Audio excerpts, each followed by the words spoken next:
The wind screamed across the frozen plains like a wounded animal, tearing through the scattered buildings of the settlement with relentless fury. Jonas stood at his kitchen window, watching the snow devils dance in the darkness beyond his small farmhouse. He'd lived through 23 winters on this colony world, but something about tonight felt different, colder, more desperate. He turned back to his modest table where a bowl of stew sat half-eaten, steam rising into the dim light cast by a single oil lamp. The electricity rationing had gotten worse this season, so most nights he relied on firelight and the old ways. It reminded him of his grandfather's farm back on Earth, before everything changed, before he'd signed up for the colony program. Before Margaret Dot, he pushed the thought away and moved to add another log to the fire. The cabin was small but sturdy, built with his own hands from local timber. One main room served as kitchen and living space, with a bedroom barely large enough for his bed tucked into the back. A loft above held storage and his late wife's things. Boxes he couldn't bring himself to open. The knock came so softly he almost missed it beneath the howling wind. Jonas froze, his hand halfway to the fire poker. Nobody traveled in weather like this. The nearest neighbor, Marin, lived 3 miles down the frozen road, and she had more sense than to venture out after dark when the temperature dropped low enough to kill. The knock came again, more insistent this time, followed by a sound that made his chest tighten. A child's whimper. He crossed the room in 3 long strides and pulled open the heavy wooden door. The wind rushed in, nearly knocking him backward, carrying with it a flurry of snow and 2 figures huddled on his doorstep. The woman collapsed forward, catching herself on the doorframe. Her skin was pale lavender in the lamplight, marked with the distinctive silver patterns of the Terran people. Her clothes hung in tatters, offering no protection against the brutal cold. But it was the child that made Jonas's breath catch. A little girl, no more than 6 years old, with the same lavender skin and wide, terrified eyes that seemed too large for her thin face. "Please," the woman gasped, her accent thick but her human words clear. She fell to her knees, pulling her daughter close against her chest. "Please, I have nothing to offer. No money, no goods." Her voice broke as she lowered her head in a gesture of absolute submission that made Jonas's stomach turn. "If I warm your bed, will you let us remain?" The words hung in the frigid air between them like a death sentence. Jonas felt rage flash through him, not at her, but at whatever circumstances had driven this woman to such desperation that she would offer herself to a stranger for nothing more than shelter from the cold. "Get inside," he said roughly, stepping back to make room. "Both of you now." The woman raised her head slowly, confusion and disbelief warring in her expression. She didn't move, as if waiting for the other shoe to drop, for him to name his price. "I'm not going to repeat myself," Jonas said, more gently this time. "You're letting all the heat out, and that child is going to freeze if you don't get her inside right now." Something in his tone must have convinced her. She struggled to her feet, lifting her daughter in arms that shook with exhaustion, and stumbled across the threshold.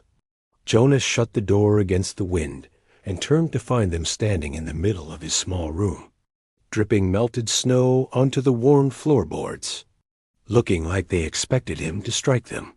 "Sit by the fire," he ordered, pointing to the thick rug he'd placed in front of the hearth. When they didn't move, he added more softly, "Please. You're both frozen through." The woman moved like someone in a dream, slowly lowering herself and her daughter onto the rug. The little girl immediately stretched her tiny hands toward the flames, her whole body shaking with violent shivers. Up close, Jonas could see they were both dangerously thin, their cheekbones sharp, beneath skin that should have held a warmer hue. He moved to his cabinet and pulled out a heavy wool blanket, one of the few luxuries he allowed himself. Without a word, he draped it over both of them, watching as the child burrowed into its warmth like a small animal seeking safety. "When did you last eat?" he asked. The woman's silver-marked face turned up to him, and he saw tears tracking down her cheeks. 3 days, she whispered. "Maybe 4. I lose count." Jonas felt his jaw tighten. 3 days. In this cold, without food, it was a miracle they were still alive at all. He moved to his stove and ladled what remained of his stew into a clean bowl, then grabbed a spoon and a piece of bread from his pantry. He knelt beside them, offering the bowl. "It's not much, but it's hot. Give most of it to your daughter first." The woman stared at the bowl like it was a mirage, her hands trembling as she reached for it. I don't understand. What do you want from us?" "I want you to eat," Jonas said simply. "Then we'll worry about the rest." She brought the bowl to her daughter's lips first, and the child drank greedily, making small sounds of desperation that tore at Jonas's heart. The woman took only a small sip herself before offering it back to the girl, clearly intending to sacrifice her own needs for her child's survival. "You need to eat too," Jonas said firmly. "You can't care for her if you collapse." "But I already ate." It was a lie. He'd barely touched his own meal, but he could go hungry for one night. He'd done it before. They shared the bowl between them, and Jonas watched the color slowly begin to return to their faces. The child's shivers gradually subsided, and she leaned against her mother's side, her eyelids growing heavy. "What's your name?" Jonas asked quietly. The woman hesitated, as if even her name was something to be hoarded carefully. Finally, she whispered, "Nissa, my daughter is Komi. I'm Jonas." He stood and moved to fill his kettle with water, setting it on the stove to heat. "How long have you been traveling?" 8 days, Nissa said softly, her hand stroking her daughter's hair with infinite gentleness. "Since they threw us out of the central district. We walked from settlement to settlement, but no one." Her voice broke. No one would open their doors. Some threw stones. Others simply turned away. Jonas felt that rage kindle again in his chest. He knew the prejudice that existed in the colony, the way some humans viewed the Terran refugees who had fled to this world after their own fell to plague. But to turn away a woman and child in winter— "You knocked on the wrong doors," he said gruffly. "This door is open." Nissa looked up at him with those large, luminous eyes, and Jonas saw something in them he recognized. The same lost look Margaret had worn near the end, when the sickness had taken hold and they both knew there was no hope left. The look of someone who had been broken by the world and was just waiting for the final blow. "For tonight?" Nissa asked carefully. "You will let us stay for tonight?" Jonas moved back to the fire and crouched down so he could meet her gaze directly. "For as long as you need," he said. "No conditions. No payment. You understand me?" She shook her head slowly. "I don't understand." "Humans don't. Your people don't help mine without reason." "Some humans don't," Jonas corrected. "I'm not some humans." He stood and retrieved the kettle, which had begun to steam. He poured the hot water into a clay mug and added a pinch of dried herbs from his shelf. "Drink this. It'll help with the cold that's settled into your bones." Nissa accepted the mug with shaking hands, and Jonas saw the moment when the warmth penetrated her frozen fingers. She gasped softly, and fresh tears spilled down her cheeks. "Why?" She whispered. "Why would you do this for strangers?" Jonas returned to his chair and stared into the fire, seeing ghosts in the flames. "My wife died 2 winters ago," he said quietly. "When she was sick, I prayed someone would help us, that someone would show kindness when we had nothing left to give. Nobody came." He turned his gaze back to Nissa. "I won't be the person who doesn't come." The silence that followed was broken only by the crackling of the fire and the wind's howl outside. Little Comey had fallen asleep against her mother's shoulder, her small face finally peaceful. Nissa stared at Jonas as if seeing him for the first time, really seeing him. "Your wife," she said softly. "What was her name?" "Margaret." The name still hurt to say, even after 2 years. "She would have liked you. She always said the measure of people wasn't in what they had, but in what they did when they had nothing." Nissa's fingers tightened around the warm mug. "She was wise. She was everything," Jonas said simply. He stood and moved to his bedroom, returning with an armful of blankets and a pillow. "You can sleep here by the fire tonight. Tomorrow we'll figure out something more permanent." "Permanent?" Nissa's voice was barely a whisper. "You said you need shelter," Jonas replied, spreading the blankets on the rug. "I have shelter. I also have work that needs doing around the farm, and I could use help come spring planting. If you're willing to work, you can stay. Both of you. I don't know what to say." "Don't say anything tonight," Jonas advised. "Just rest. We'll talk more in the morning." He retreated to his bedroom but left the door open, knowing that Nissa would feel safer if she could see him, could verify that he truly meant to leave them unmolested. He lay on his bed fully clothed, staring at the ceiling and listening to the soft sounds of the woman and child settling in by his fire. It had been so long since there were other voices in his house.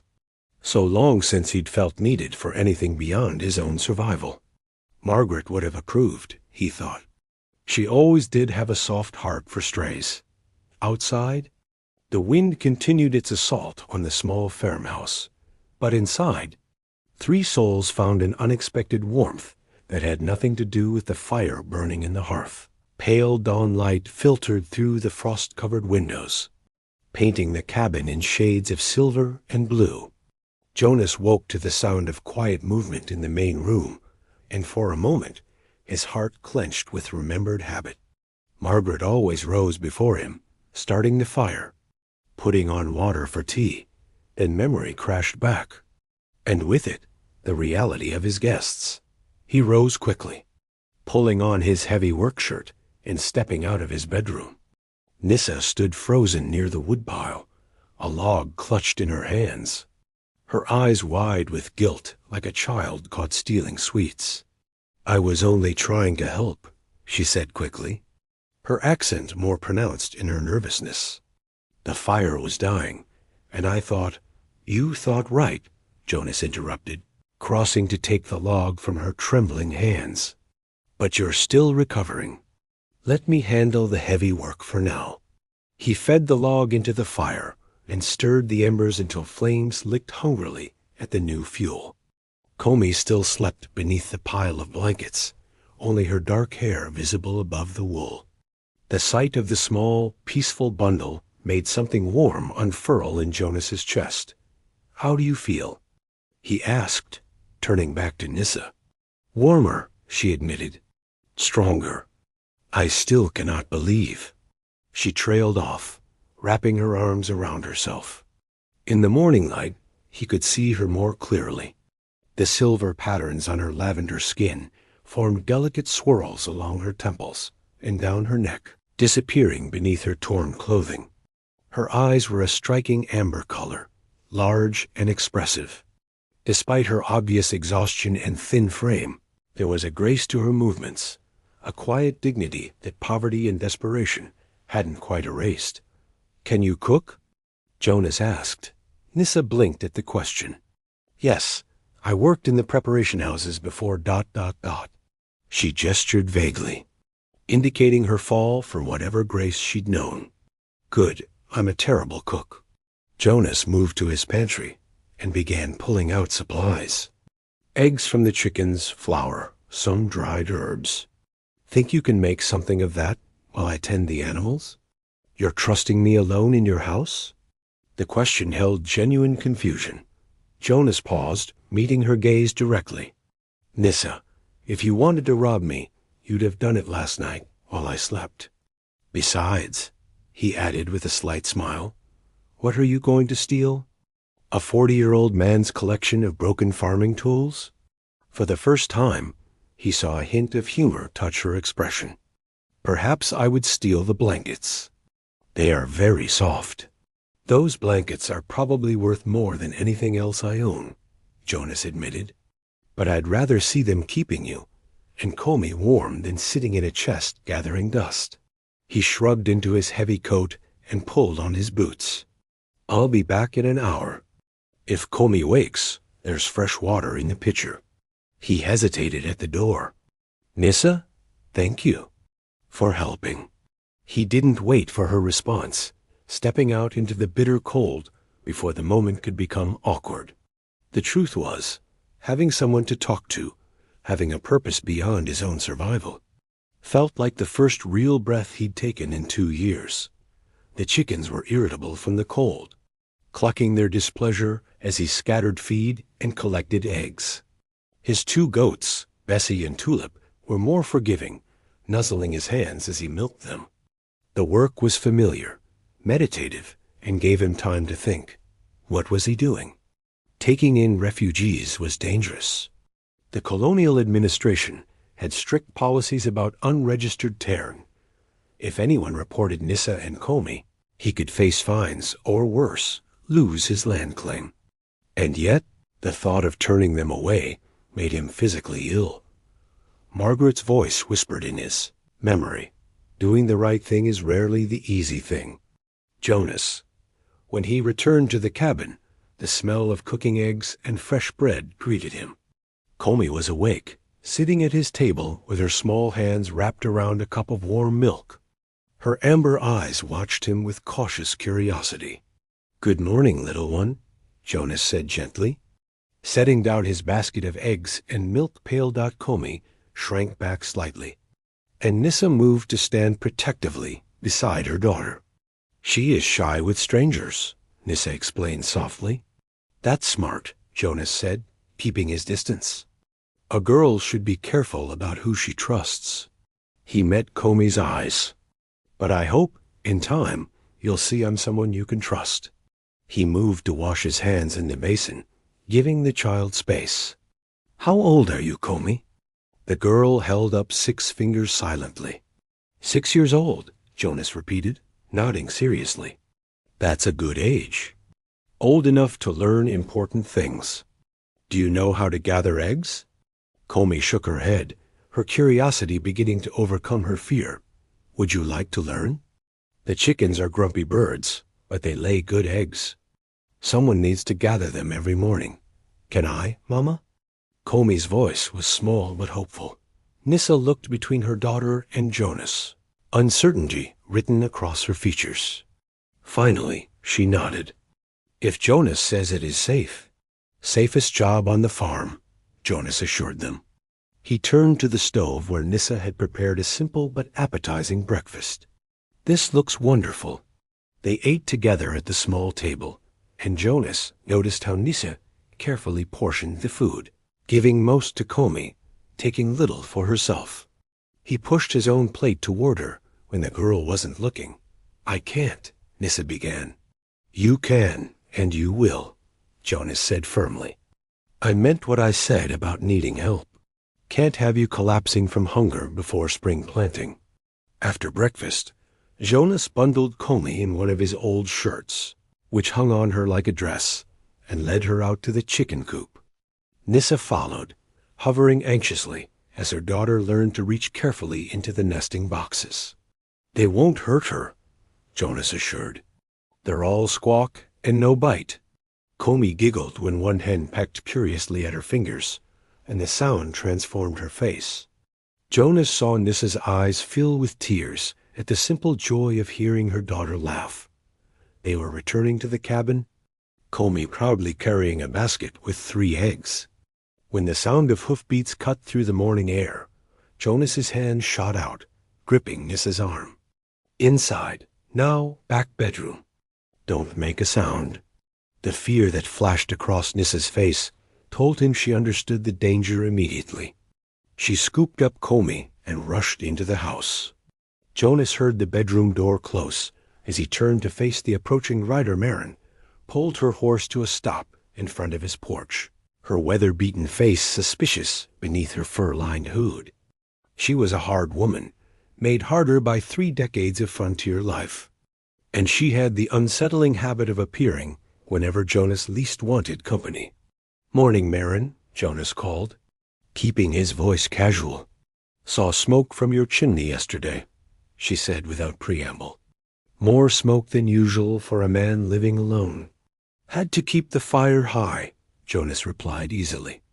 "Wind kept sucking the heat right out." Marin's sharp eyes scanned his property.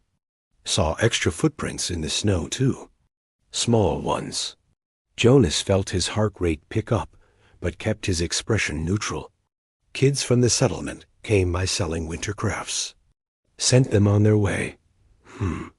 Marin dismounted and tied her horse to his fence post. "You mind if I come in?" Cold as death out here. Every instinct screamed at Jonas to refuse, but that would only deepen her suspicion. "Coffee's on," he said instead, leading her inside. The cabin was neat, showing no obvious signs of his guests except for the pile of blankets by the fire. Marin's eyes went to them immediately. "Been sleeping by the fire?" she asked. "Bed's too cold these nights," Jonas lied smoothly. "Easier to stay warm out here." Marin accepted the coffee he poured, but continued to look around with those calculating eyes. "You hear about the patrol?" Jonas's blood ran cold. "What patrol?" "Colonial security. They're sweeping the outer settlements, looking for unregistered Terran. Apparently, there's been reports of refugees hiding in the farmsteads." She sipped her coffee, watching him over the rim. "They're offering rewards for information. That so?" Jonas kept his voice carefully disinterested. 50 credits for each one turned in. Marin set down her cup. "That's good money, Jonas. Could help a lot with your winter supplies." "I suppose it could," Jonas agreed, his stomach churning. "You planning to go hunting for refugees, Marin? Me? No time for that." She stood, moving toward the door. "But if I saw something suspicious, well, 50 credits is 50 credits. She paused at the threshold. "You'd tell me if you saw anything suspicious, wouldn't you, Jonas? We neighbors got to look out for each other." "Of course," Jonas said, meeting her gaze without flinching. "Haven't seen anything unusual, though. Just me and the chickens out here." After Marin left, Jonas waited a full 10 minutes before calling softly, "She's gone." Nissa emerged from the bedroom, Comey clutched tight in her arms. Her face had gone pale, making the silver patterns on her skin stand out starkly. "They are hunting us." "They're hunting someone," Jonas corrected. "They don't know you're here, and they won't find out from me. But your neighbor." Marin's suspicious of everything. She once accused me of stealing her chickens when a fox got into her coop. Jonas moved to the window, watching to make sure Marin was truly leaving. "We just need to be more careful. Keep you both inside when there's visitors. Cover your tracks in the snow." "You should turn us in," Nissa said quietly. 50 credits. That is more than we are worth." Jonas turned from the window, anger flashing hot and sudden. "Don't you dare put a price on your lives. Not in my house." Nissa flinched at his tone, and Jonas immediately regretted his harshness. He took a breath, moderating his voice. "I'm sorry. I shouldn't have snapped. But Nissa, you need to understand something. I'm not doing this for money or reward, or because I expect anything from you. I'm doing this because it's right. Right or not, it is dangerous for you." "Life is dangerous," Jonas said simply. "At least this way, I'm living for something worth the risk." Comey tugged on her mother's sleeve. "Mama, I'm scared." Nissa knelt and pulled her daughter close, murmuring soft words in their own language. Jonas watched them, mother and child, holding each other against the dangers of a world that wanted them gone, and felt his resolve harden to steel. Listen to me, he said firmly. Both of you. I won't let them take you. I won't let anyone hurt you.